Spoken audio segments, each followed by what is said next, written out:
Let's be very clear from the start.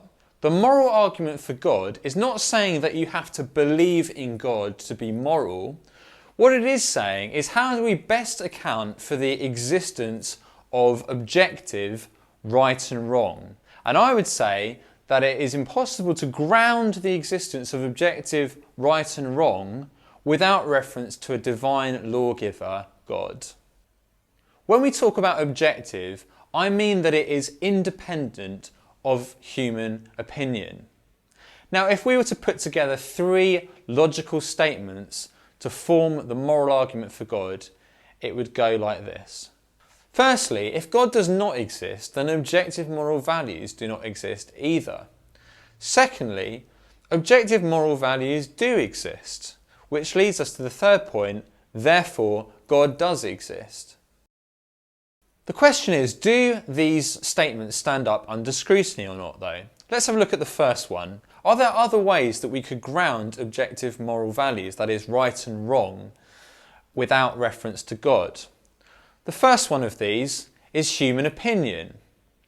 Problem here is that right and wrong become purely subjective because human opinion changes over time. So that can't be one way that we ground objective moral values. What about evolution though? Maybe that is the true source of right and wrong. Some kind of herd morality that enables our constant survival. Well, the problem here is that it seems to me that there's no reason to believe that this morality is objective.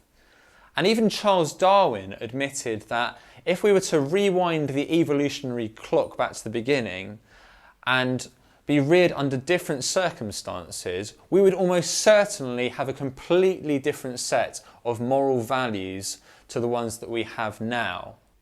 This seems to show that, again, we cannot have objective moral values without reference to the existence of God.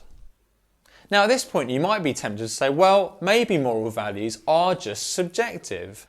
But our moral experience seems to tell us something different. If we were to think about the Holocaust for the moment, if Nazi Germany had successfully conquered all of Western Europe and brainwashed everybody and convinced everyone that mass killing of Jews was for the benefit of society, if morality was only subjective, that would mean that the killing of the Jews was morally right based on human opinion. However, it seems to me that objective moral values do exist because we know even if everybody believed killing the Jews was right, it would still be wrong because it is not dependent on human opinion.